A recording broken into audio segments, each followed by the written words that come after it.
Hello and welcome, and today we're talking about neurological rehabilitation, specifically with patients who have undergone a spinal cord injury and are now doing rehabilitative exercises. Currently in studio we have Robert Evans, who is a biokineticist at London Prasad at the Sports Science Institute of South Africa, and also we have Mr. Avinesh Prasad, who is no stranger to the show, who is also a biokineticist at the same practice. Guys, thank you very much for coming to the show and welcome. Thank you. Rob, let's start with you. How has your experience been so far with the patients in the practice with regards to neurological rehabilitation? Well, my experience with neurological rehabilitation is, it's really my passion. I've come from a background of more orthopedics, or that is what, as a biokinetist, you're trained predominantly in orthopedics, and it's a specific speciality.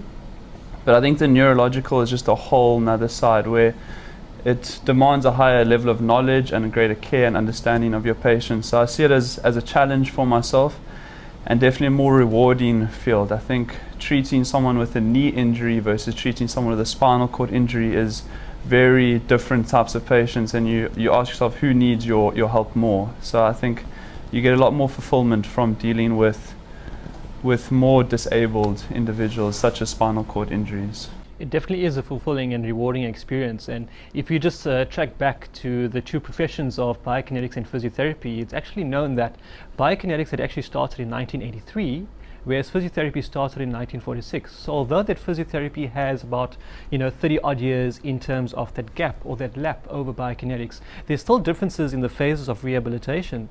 But the specific exosuit that we're talking about with neurological rehabilitation, that was quite recent. So Avi, what exercises or rehabilitative treatment would we have done before such technology has evolved?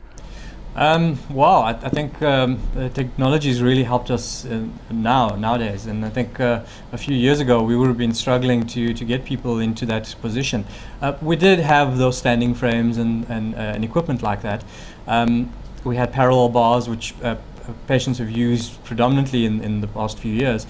But I think with a technologically advanced kind of device like the Bionic Suit, we've seen that we can offer our patients something that which is not readily available throughout the community, throughout the country for that matter. I mean, if you look at the Bionic Suit as an example, I think there's only 3 in South Africa. We're lucky enough to be have close relationships with the Walking with Brandon Foundation and have the suit here at the Sports Science Institute. And just to put it out there that it's not a device for people to walk in. It's a device that we use for therapy. That's what we're using the Bionic Suit for. Fantastic. If I could add to that, I think the benefit behind the suit is that in the more traditional forms of therapy, if you think of walking on parallel bars and those types of old manual techniques, the amount of repetition that you can get is quite limited. So with an individual walking the parallel bars, you might be able to take 50 steps in that time. But with neurological disorders, you need a lot of repetition. So with the exosuit, we can get up to 1,000 steps in a session. So just that more convenient and high volume, it just makes the recovery process happen that much quicker that we wouldn't be able to do without that technology at our hands. So we are very fortunate.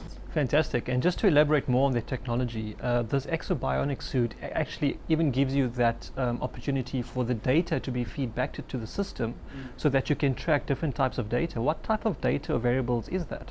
The main data that we capture, and that is actually transferred back to their central system. So the company is based in America, and then obviously the suit is imported into South Africa. So the main data would be standing time and amount of steps taken. So if you think with people with individuals with spinal cord injury, standing time is a crucial factor.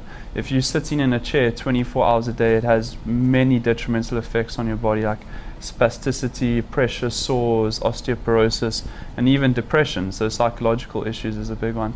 So that amount of standing time that you can get in a session is critical. And then obviously the number of steps taken. So how many times have the legs moved? And that is where you regenerate basically neural function. So through that repetition, the nerves can learn new patterns to activate. And that's, so I would say the standing time and steps taken is our our number one measures. That's phenomenal. And Rob, you've seen quite a few of these patients that you have dealt with or without the Bionic Suit. What has your experiences been? Because each one of them have had their own individual experiences and ranging on the different vertebrae within the spinal cord. I think a very fond memory of mine is one patient standing for the first time and being able to hug his mother and give him a kiss at the same level. I think that eye-to-eye contact, we take it for granted, but if you had to sit down and look up to people your entire day, I think that has a big influence on your psychological outlook. So that's a very fond memory. And then with regards to different levels of function, obviously the higher up that their injury occurs, the more that they struggle in the suits at first, but you'll also see greater benefits there. So they'll get a lot more upper body strength from walking within the suit. So yeah, the lower down injuries do find it a lot easier, and that's where you might get more function within the legs, whereas the higher levels you might get more abdominal and core function. So individual experiences for each patient, but always a good outcome. Yeah. I think just to add on that, we had a really good experience last week with one of Rob's patients who has had a stroke. Really young girl, and she had really bad spasticity in her hand. And just after doing about 20 minutes of walking in the suit, her hand completely relaxed. And that was the first thing I said to her. I said, "Did you see what happened to your hand?" And she was like, "Yeah, no, exactly. It's amazing." And her dad was filming her at the time as well, and he said, "Yeah, no, her hand's completely relaxed." So those are the kind of experiences that different patients are getting with the suit. Yeah, and I think just for the viewers to understand at home that, there are different limitations that come with the different types of injuries sustained at the different portions of the spinal cord. And such an example that you just mentioned now, that the hands may become atrophied. So from a biokinetic perspective, what type of exercises would you give in order to alleviate those limitations? Well, we've been working a lot with Brandon and the type of exercises that he's brought back from the Shepherd Center, but also with his gymnastics coach. He's taught us quite a lot of things, and we've spoken about this in the previous shows of actually learning from our patients. And I think with this specifically, we definitely learn from all our spinal cord patients. But Brandon has showed us a lot of hand video exercises, squeezing balls, using weights, twisting kind of exercises, similar kind of exercises like that. As well as Rob's been working quite lately with the electrical stimulation devices. So we've been doing a lot of those kind of therapeutic modalities to actually assist and help hand functioning specifically with our quadriplegic patients. And later on, we're going to look at these patients exercising and seeing what they currently do. But do you think that demographics like age or gender plays a significant role in the neurological rehabilitation process? Definitely. I think you'll find the demographics in South Africa, the average age of a spinal cord injury is actually 28 years old. So very young. But I think the younger you are, obviously, the better your capability to recover is, just because your muscles are younger, your nervous system is younger, so it can regenerate a lot quicker. So I'd say the younger patients do generally tend to recover quicker, and there's a better prognosis or better hope in the future for them. Yeah, but I think it's also about the patients themselves as well, Yes. and the drive, and also the team around them. I think a big focus needs to be about the team that actually takes this patient to the next level. When these patients come out of hospital, they're really despondent about what has happened to them, and it's quite a tragedy in terms of their functioning. But if you have a good support system with the family, the carer, the practitioners, and I think I'm going to highlight this as well, is that the practitioners need to be involved and not hold patients back. And I think that's a problem that we have, is that we teach our patients to be comfortable with what they have.